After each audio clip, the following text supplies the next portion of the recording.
¿Qué necesita un empresario o un inversor para generar riqueza, para crear puestos de trabajo? Pues aquí lo hemos repetido hasta la saciedad en Periodista Digital y en este formato económico, en Generación Euro. Dos cosas, confianza y seguridad jurídica. Hombre, y a ser posible que no le insulte, ¿no? Sería deseable. Esto que parece bastante obvio, y no solamente para los tratadistas liberales, para los empresarios liberales o para los que creemos que el mercado es la única forma, no la mejor, la única forma conocida de redistribuir riqueza de una forma no coercitiva. Digo que esto que es una obviedad para millones de personas, para otros millones de personas, desgraciadamente todavía en España, que es lo que nos ocupa y nos preocupa, pues no lo es. Y el empresario, y por ende la empresa o la organización, que es de la que viven por lo demás los que pían acerca de estas cosas, pues es considerada cosa poco menos que nefanda o diabólica. El problema no es que sean millones de personas, porcentaje mayor o menor de la opinión pública, el problema es que los tenemos encostrados en el gobierno. Y el problema es que tenemos ministros que no creen en la iniciativa privada. El problema es que hemos tenido ministros y hermanos de ministros, ya sabéis a quién me refiero, no voy a dar nombres porque no quiero contaminar un comentario que es puramente económico, con priznas políticas, pero puramente económica, digo ministros y hermanos de ministros economistas, que se han jactado en numerosísimas ocasiones de cómo iba engordando en España el sector público. No digo que el sector público no sea importante. Conocéis ya mi teoría porque llevamos meses pues, destilando una serie de cuestiones en este espacio, como os digo, que nos parecen bastante obvias. Son absolutamente necesarios, sobre todo los altos funcionarios del Estado. Siempre que la izquierda habla de lo público, hace la referencia habitual a los profesores, a los médicos, a las enfermeras, ahora los llaman pomposamente sanitarios, a los policías, etcétera. Bueno, esto nos daría para hablar durante muchas horas. Yo tengo para mí que no está escrito en ninguna parte que un médico o que un profesor tenga que ser necesariamente un funcionario, como de hecho así es, porque en España, como en cualquier país libre, pues hay una parte de la sanidad y una parte de la educación que es legítimamente privada. Vuelvo al hilo principal. Dentro de unos minutos tengo aquí, sabéis que nos acompaña de cuando en vez, siempre que sus obligaciones se lo permiten, a uno de los empresarios más importantes de España, Jesús Gilmarín. ¿Qué nos va a decir Jesús Gilmarín en una entrevista interesantísima que os vamos a ofrecer a continuación y que os recomiendo vivamente porque además sobre todo al final hace una serie de consideraciones políticas que son absolutamente pertinentes?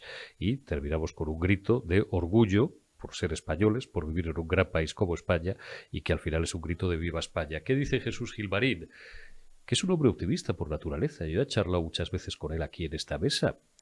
Pues hoy le he visto pues un poquito, no desanimado, pero quizás preocupado. Es que, claro, sería una irresponsabilidad no estar preocupado, que sería deseable que, bueno, pues todo funcionara mejor, que hubiera un clima de más confianza y que los actores públicos, pues hombre, dieran, porque como todo buen empresario es prudente y se queda ahí, pero es fácilmente entendible a todo lo que se refiere, le dieran un poquito más de relevancia al papel de los empresarios, que insisto, son los grandes generadores, los grandes creadores de riqueza, no el sector público.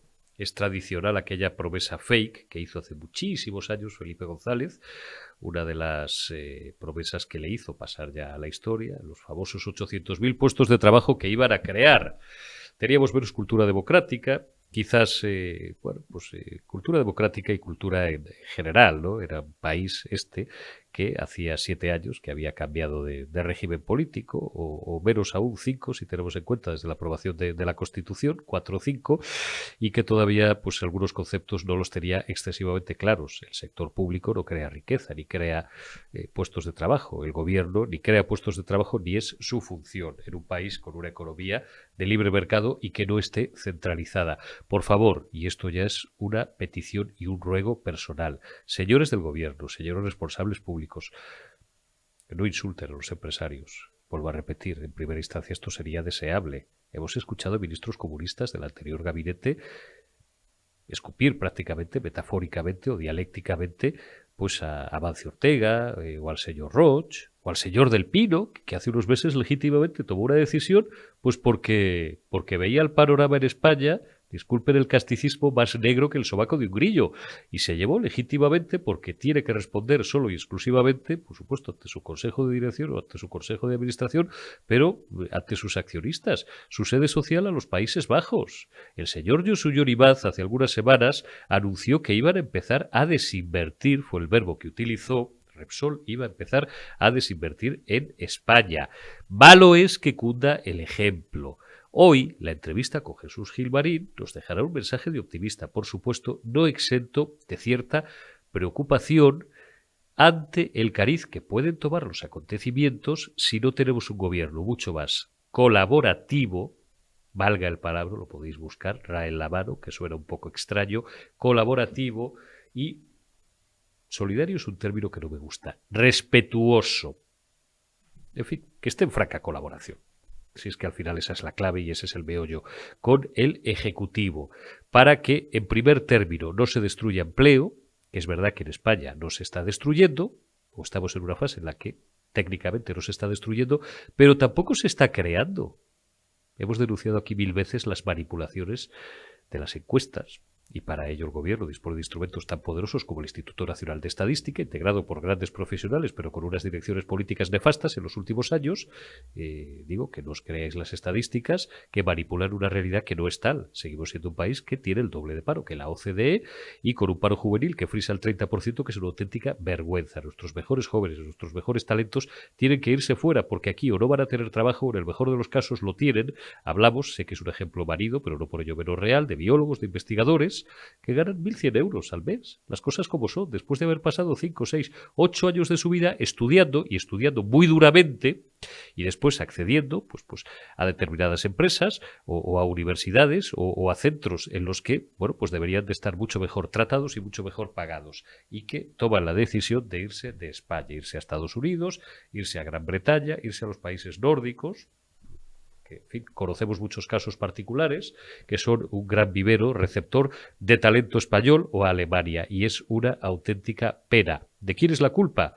Bien, las circunstancias globales no son las más favorables, pero es verdad que tener unas determinadas direcciones políticas ayuda más o menos. Y desde luego lo que nunca puede ocurrir es lo que está ocurriendo en España desde hace 5 años, que tengamos un sector público que únicamente se dedica a la propaganda, a rejonear a impuestos, sobre todo a las clases medias, que son las que están más controladas y por tanto más sujetas a los mismos, creando incansablemente, again and again and again, nuevas figuras impositivas, nuevas tasas, y de cara a esa demagógica propaganda de la que acabo de hablar, insultar cuando toca a algún gran empresario. Cada semana o cada mes cogen un mochuelo distinto para darle pasto a su circo romano más sectarizado y más ideologizado, importándoles una higa el futuro del país, a corto, a medio y, por supuesto, a largo plazo. Pues arrancamos ya esta penúltima Generación Euro de la semana, jueves 23 de noviembre de 2023, y tengo mucho gusto en saludar, sabéis que tiene a bien y nos hace la merced de visitarnos de vez en cuando, a Jesús Gilmarín, que es el máximo responsable pues de la constructora más emblemática de España, de Gilmar. Don Jesús, ¿cómo estamos? ¿Qué tal, don Eurico? Muy buenos días. Pues encantados de recibirte siempre en Periodista Digital, aunque los tiempos no parecen fáciles, Jesús, porque bueno, pues son tiempos de incertidumbre política. Este es un programa económico y no político, pero son tiempos de desconfianza, las cosas como son, y desconfianza sobre todo pues entre quienes realmente crean riqueza, crean puestos de trabajo, que son los que lideran la iniciativa privada, como es el mundo de la empresa, los empresarios, los emprendedores y los grandes empresarios. ¿Hasta qué punto, Jesús, os preocupa, a los que tenéis una personalidad relevante, a los 5, a los 10, a los 15 empresarios más importantes de España, la situación que estamos atravesando? ¿Tú percibes desconfianza, percibes esas alertas que se hacen, incluso pues desde la COE, desde el Círculo de Empresarios, acerca de la seguridad jurídica, o tú crees que, a pesar de todo, España y la estructura europea que sujeta el andamiaje de nuestro Estado, como el de otros estados de nuestro entorno, es lo suficientemente poderosa como para poder atravesar por esta circunstancia sin que realmente lleguen a encenderse las luces de alarma? Bueno, en primer lugar, te agradezco que me describas como alguien tan importante. Yo Sí, hombre. no lo soy. ¿Quién no conoce a Gilmar, don Jesús? No. ¿Hay alguien que no sepa lo que es Gilmar? Gilmar, el principal patrimonio que tiene, yo creo que son sus clientes, y que son quienes nos hacen crecer. Vivimos ya más de referencias de antiguos clientes que de publicidad. Volviendo a tu pregunta, pues es una pena, porque si echamos la vista atrás hace a lo mejor 6, 8 años, la proyección que teníamos como país era absolutamente espectacular desde nuestro ámbito, que es pues eso, todo lo que tiene que ver con la inmobiliaria, oficina, residencial, logística. España era un cohete y ahora por distintas circunstancias pues no podemos hablar de certezas a medio plazo y estamos cuestionándonos el corto plazo. Es una pena porque reunimos todas las condiciones para ser una primera potencia en este sector. Somos un país eminentemente de servicios, uno de los mejores dotados de servicios, desde luego, del continente europeo. Tenemos el clima, tenemos los transportes, las comunicaciones, la gastronomía, o sea, tenemos lo ideal para ser un país puntero, pero en lugar de sembrar confianza, que eso te permite recoger muchos frutos, pues hay un montón de incertidumbres efectivamente ahora en el panorama. ¿Qué pediría Jesús Gilmarín? Venga, no voy a ser. No me gusta esta pregunta porque suena un poco cursi, pero lo hacemos muchos periodistas llegando ya a estas fechas. Carta a los Reyes Vagos de Jesús Gilmarín. ¿Quiénes son los Reyes Vagos? Bueno, pues quienes no crear empleo ni crear riqueza, pero, hombre, entre sus atribuciones no es la menor la de generar, vuelvo otra vez al símil inicial, una estructura que permita las condiciones para que la libre iniciativa privada y el mercado funcionen. ¿Qué carta a los Reyes Magos le haría usted, no sé si al gobierno o a la divina providencia, para que se revierta este estado un poco de incertidumbre que atravesamos? Es que no lo sé, porque yo llego a mi convencimiento personal es que los políticos son empleados que se supone están para mejorar la condición de todos. Les pagamos para eso, se supone que tienen que tener una formación para eso, y efectivamente hay muchas suposiciones que luego no coinciden con la foto real. Es una pena, si es que yo creo que la iniciativa hay que primarla, hay que alabarla. Quien genera puestos de trabajo, quien proporciona el bienestar a muchos ciudadanos es la iniciativa empresarial, y últimamente pues parece que somos una raza a extinguir cuando habría que cuidarlo. Es que me parece que es muy bonito para un país que haya gente preocupada en crecer y en hacer cosas y no tanto en discutir y en perderse en cuestiones que no aportan nada a la sociedad. Tengo yo para mí, a menos que me digas lo contrario, Jesús, que el sector inmobiliario siempre es uno de los más resilientes, no me gusta la palabra, siempre lo digo, pero bueno, resilientes entendiendo por tal, flexibles, con cintura, por hablar en términos futbolísticos, o que mejor aguanta, que mejor capea los temporales o las situaciones de incertidumbre, insisto, como la que vivimos. ¿Qué perspectivas ves tú, desde tu experiencia, como máximo responsable de una constructora líder en España, o de una inmobiliaria, perdón, líder en España, para el sector inmobiliario de cara al corto y al medio plazo? Hasta donde se puede, porque nadie tenemos una bola de cristal, pero hasta donde se puede atisbar. Hombre, ¿sabes? Yo parto de una máxima, es que la vivienda es algo necesario. Y si además de la necesidad vital, porque una familia tiene que tener un techo, porque una oficina tiene que tener un techo para poder operar, en fin, hay muchos usos y muchas modalidades del ladrillo que son imprescindibles para que la sociedad funcione. Entonces, partiendo de esa base, si luego además añades que hay un montón de profesionales que intervienen hasta que se lleva a cabo una transacción, pues es que desde que se compra el suelo, se hace un proyecto, se comercializa, se hace una escritura, en fin, hay muchos cientos de profesionales que intervienen en que se haga una vivienda. ¿Es más resistente eso? Pues es que como yo creo que la vivienda es necesaria, pues se ajustarán unos oficios, otros oficios, unos profesionales, pero eso tiene que funcionar. O sea, vivir, tenemos que vivir y si es posible debajo de un tejado. Por tanto, esa es la máxima por la que yo creo que esto tiene que funcionar. Que funcione mal, muy mal, regular, pues ya depende de nosotros. Yo siempre he considerado que es un sector que hay que mimar, que hay que favorecer, desde la obtención de las licencias, desde los permisos, el tema de los autónomos, en fin, hay que cuidar mucho a este sector en lugar de ponerlo como un ejemplo de algo malo, que yo creo que en ningún caso lo es. En ningún caso. Luego también es verdad, Gilmar, como sabéis, buena parte del objeto de su negocio siempre ha sido unas viviendas de una determinada calidad, porque claro, viviendas, pues esto es como todo, y aquí nos ve todo el mundo, Jesús. El sector quizás más inmune a las situaciones de crisis, igual que en otras marcas o en otros ámbitos económicos, el sector de lujo, es, digamos, la vivienda de unas determinadas calidades o de una calidad de lujo, ¿no? El cliente incluso, que aunque parezca mentira los hay, que ni siquiera necesita pedir una financiación bancaria, llega y puede comprar una residencia en un sitio, digamos, más exclusivo. ¿Se nota que ese sector o digamos, ese segmento de mercado es más inmune a la crisis o también lo sufre? Sin duda, hombre, lo sufre porque afecta los costes de construcción, afectan los impuestos, afectan muchas cosas. Es cierto que en unas comunidades se sufre de una manera distinta que en otras, hay una velocidad distinta en unas que en otras,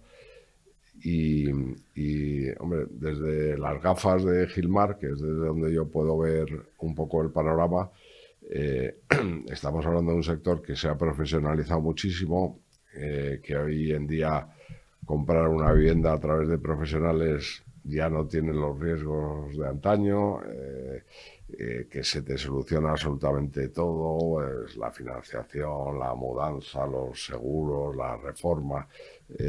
Ahora mismo yo creo que el nivel de profesionalización que tenemos en este país como inmobiliarias, como profesionales de las transacciones inmobiliarias, es muy alto. Es muy alto.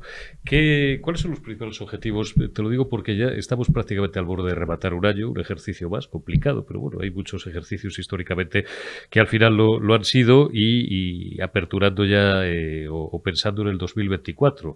Esto lo hacemos los particulares, lo hacen las familias, lo hacen las empresas y las grandes empresas. ¿Qué objetivos tiene Gilmar? Si se pueden contar un par de objetivos por lo menos que tengáis para 2024.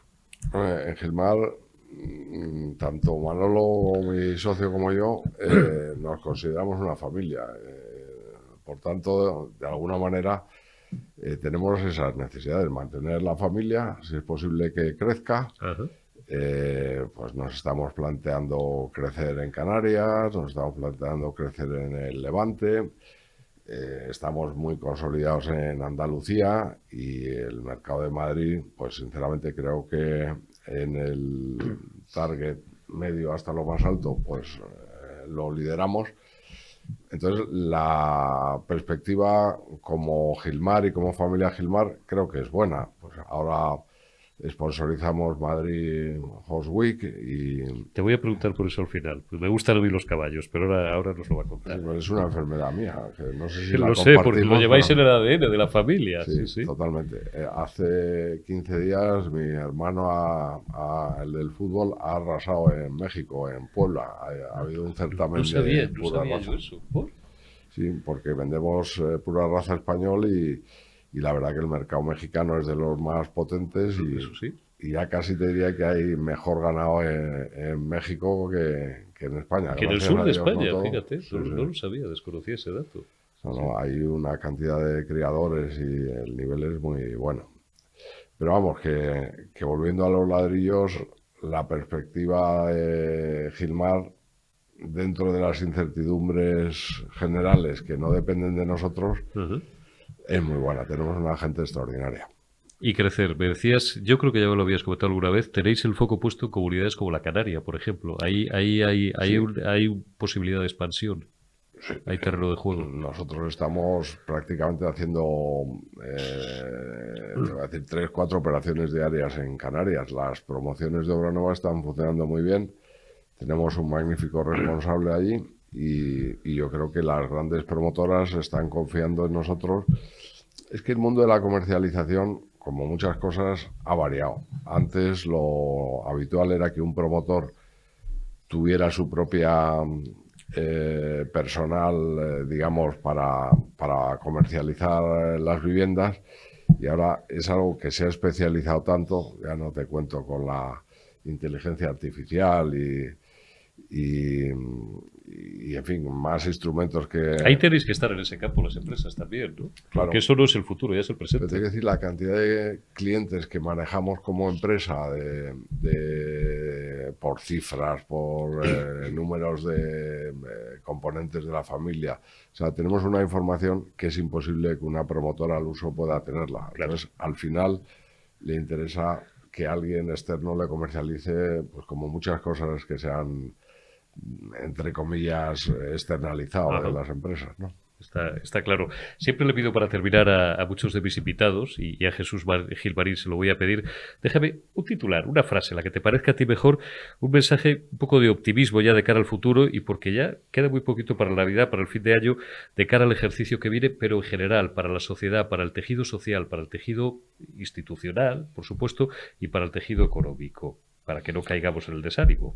Pues mira, la más sincera que me sale es un viva España, porque creo que es mucho lo que tenemos que defender. Tenemos un país brutal, que ayer me encantó una entrevista que escuché con Pablo Motos a Guerra. Ah, sí, Me estuvo parece- anoche en el hormiguero. O Sí, sí, sea, sí. yo siempre es un personaje que le he admirado, pero ahora le idolatro. O sea, me parece un tipazo, de un hombre de Estado, defendiendo su ideología, que me parece que es perfecto, y sobre todo evitando las disputas estúpidas que no sirven para nada, y lo que hay que hacer, cada uno defender lo suyo respetando a los demás. Ojalá volvieran políticos como los de hace 40 años, Jesús. Joder, la verdad que yo me emociono porque creo que hemos tenido gente muy buena,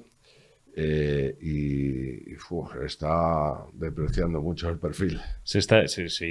Como en todo, como en el periodismo y como el tejido social. Pues los políticos, al final, hay gente que piensa que vienen de Marte, ¿no? Si los políticos son una proyección a escala de la sociedad, si los políticos se van depauperando desde el punto de vista incluso ético, moral y profesional a la hora de ejecutar su función, fíjate, la sociedad. Tenemos que encontrar nuevos referentes. Yo creo que la gente tiene que estar probada, sobre todo para determinados puestos. No, a lo mejor no todo el mundo vale para todo. Esto yo lo he dicho muchas veces en este micrófono. O sea, con todo el respeto, pero en es el así. mundo de la empresa, si vales, vales. Y si no, pues, claro, hay un examen, hay incluso un periodo de prueba. Y luego la cuenta de resultados. No sé por qué en la política, si una persona es mala, te lo tienes que tragar 4 años. Así Debería haber un mecanismo para decir, mira, no has dado la talla, lo sentimos mucho.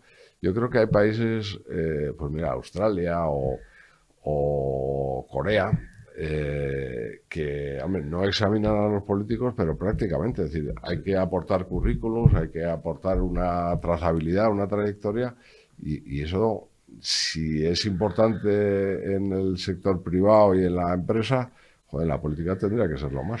Porque además el dinero público debes de ser mucho más escrupuloso que el dinero privado, y si un señor como Jesús Gilbarín y todos, y Manolo tu socio y todo tu consejo de dirección y tu consejo de administración gestionáis X billones, los que sea al año, tú fíjate, aquí hemos tenido concejales en el Ayuntamiento de Madrid, o tenemos ministros con presupuestos de 1.000, de 2.000, de 5.000, de 30.000 millones. Estoy pensando en un ministerio que ya sabéis cuál es, 30 y tantos mil millones de euros, que no es el caso del actual, que acaban de nombrar, pero que algunos no habían gestionado ni un euro en su vida. ¿Cómo se puede acometer esa responsabilidad? Si además de la poca experiencia incluyes... Si no sabes leer un balance, ¿no? Que se permite decir un día una cosa y mañana la contraria, pues qué seriedad es esa, ¿no? Es que yo creo que antes había un compromiso que era algo muy importante, y eso cada vez tiene menos relevancia, y es una pena, porque yo creo que de lo que hemos hecho anteriormente, de los fallos, de las confusiones, tenemos que aprender para que no se produzcan en el futuro. Pero hay algunas cosas que no mejoran.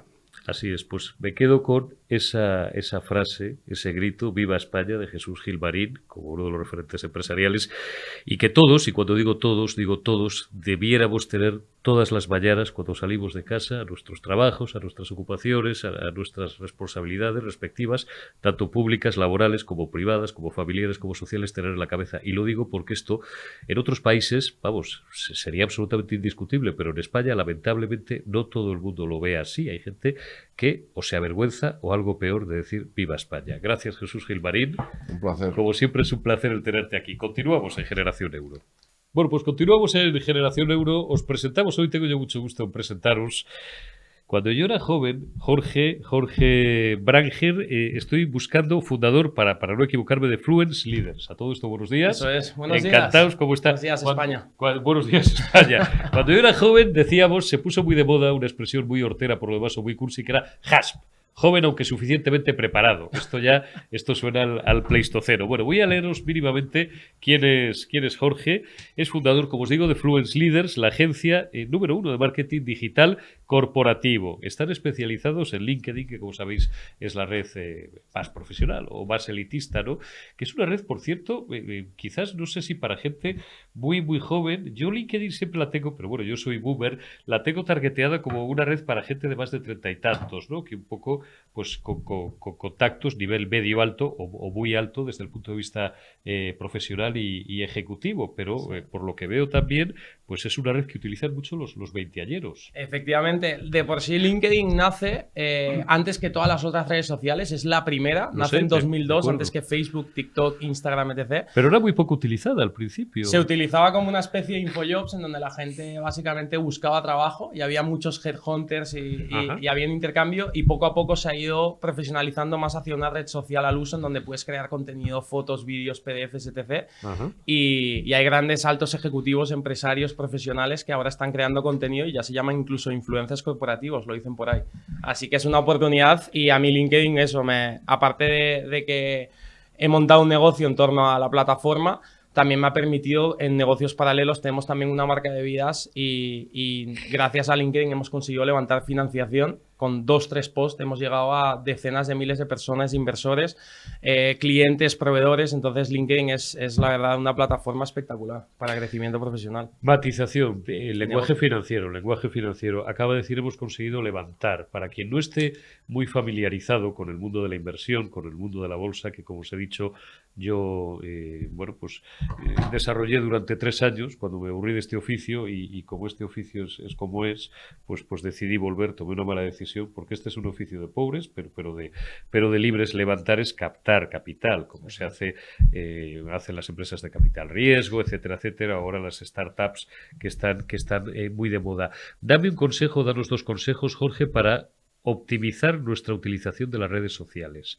Yo creo que es un tópico decir que cada red social tiene su lenguaje, tiene su público, tiene sus dinámicas, pero ¿qué consejo le darías tú pues a alguien que quiera aterrizar al mundo de las redes y que no sepa ni por dónde empezar? Facebook, LinkedIn, Twitter, Instagram, TikTok, no sé. Sí. En todas las redes sociales, si quieres triunfar, seas empresa o seas particular, en realidad necesitas únicamente 3 pilares para tener éxito, ¿vale? Si tienes esos 3 pilares, tienes el éxito asegurado.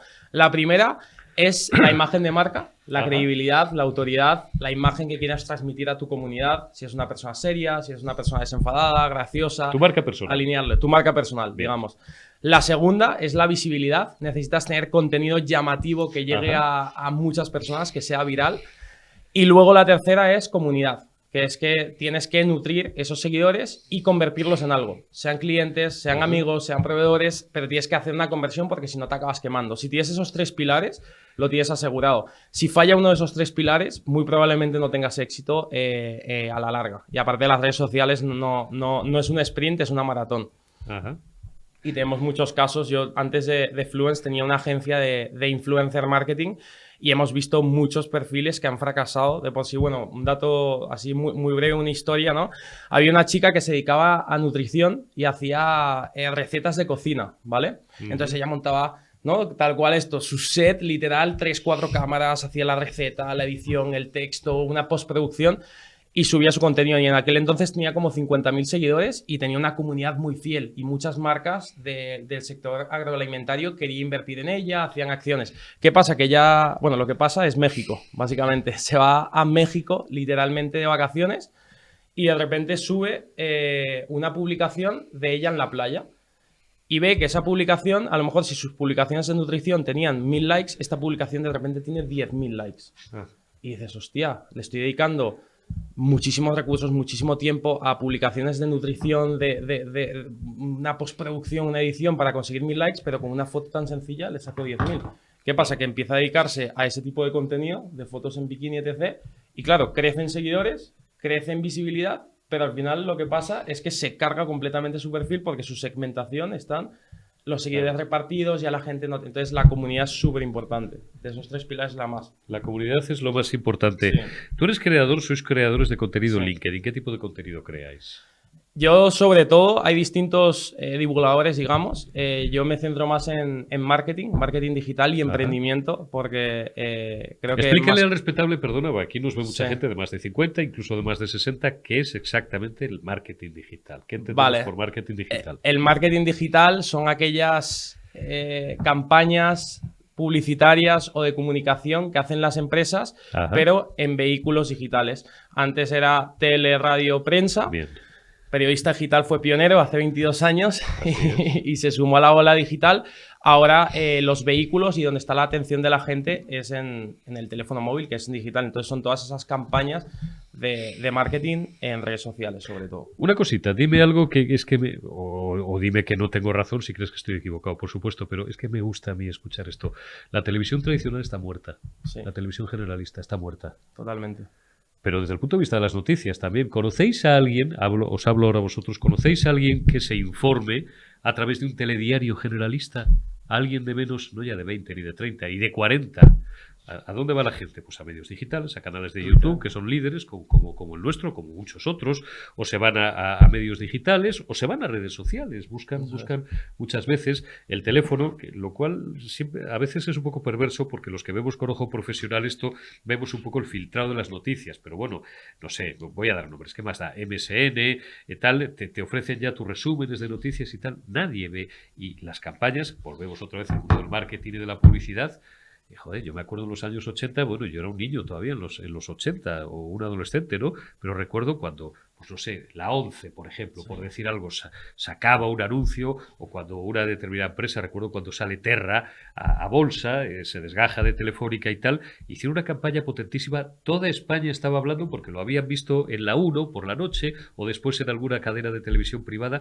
Hoy en día, ¿qué vida tiene la televisión generalista? Muy escasa. Nada, y mi generación, sobre todo más millennial, generación No lo Z, veis. o sea, no Lo lo veis vemos por y completo. desconocemos. Y Sí, un los de influencer, 50 para arriba vemos únicamente lo usamos para ver series. Claro. De Netflix, de HBO y ni eso, pues los podemos ver aquí. Claro, claro. Y sin anuncios, efectivamente. Y sin Entonces, los medios, ya te digo, lo único que sí que tienen teniendo los medios aquí es un híbrido interesante, pero es la autoridad, la credibilidad, la puesta en escena, pero yo creo que va a llegar un punto en el que eso, porque tienes perfiles, gente que tienen millones de seguidores y llega Fiable. más que un canal de televisión. Entonces es increíble, la verdad. El problema, Jorge, es porque, claro, esto es como también en las grandes cadenas. Hay mucho gran comunicador, periodista solvente y mucho intoxicador. En redes también hay muchas intoxicaciones. Eso es. Hay que ir formando a las nuevas generaciones y a la gente que tenemos, o a la gente de mediana edad, para, bueno, los que tenemos esto por profesión o por oficio, pero el resto del respetable, para que no comulgue con ruedas de molino. Ahora se llaman fake news. Bueno, pues porque hay que darle un nombre a las cosas, pero esto toda la vida de Dios pues se ha llamado eso una intoxicación, un bulo, y de eso también, ¿cómo se puede proteger uno de eso? Hay una frase que a mí me encanta, que antes se decía, eres la media de tus 5 personas más cercanas, y ahora se dice, eres lo que consumes, literalmente. Entonces hay que cuidar Sí. muchísimo Sí. ese contenido a las personas a las que sigas en tus redes sociales, Así porque es. realmente te estás formando Claro. en educación, en cultura, en todo, con el contenido que consumes.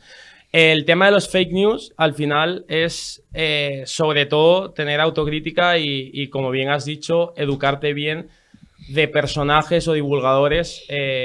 A mí me gusta seguir, pues eso, a periodistas que piensan de manera objetiva y sobre todo contrastar muchas piezas de información. O a empresarios, o políticos, o o a gurús de cualquier ámbito Eso es. económico o Los social, mejores en o su médicos.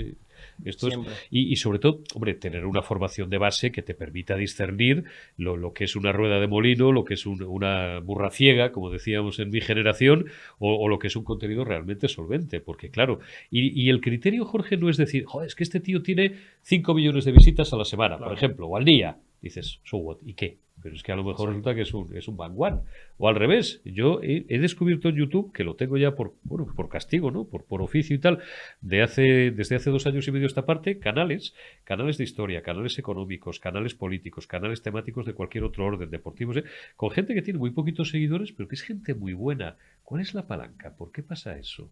O sea, el contenido es muy importante, pero luego, ¿qué más cosas influyen? Hay gente muy buena por ahí que tiene 5.000 seguidores y auténticos desgarrabantas que tiene 5 millones. Yo creo que las grandes figuras, desde como yo he visto el panorama y sobre todo yo siendo emprendedor, lo que veo aquí un problema en España muy grave es que los empresarios, aparte de que eso es otro debate, pero en España el empresario de por sí la figura está completamente criminalizada. De por si tú ves los medios de comunicación, las series más vistas de España, como puede ser La que se avecina, como puede ser Aída, cómo es la figura del empresario en esas series.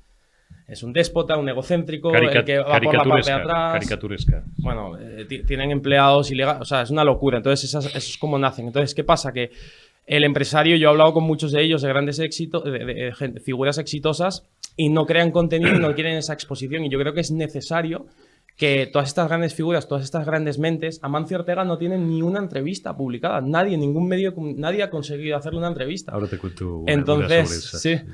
Entonces yo creo que todas estas figuras, sea Amancio Ortega, sea Pablo Isla, sea quien sea, tienen que lanzarse a crear contenido. Y a ver, antes, ¿no? Era, tú eres empresario, llegas a empresario de éxito y luego te dedicas, ¿no? Esto es muy típico en Estados Unidos también, a hacer conferencias, escribir tu libro, pero yo creo que se sigue haciendo eso, pero ya no es escribir el libro y hacer la conferencia, sino crear contenido en redes sociales para inspirar a todas las futuras generaciones. Entonces el llamamiento es a todas esas grandes mentes a que creen, porque es que si no...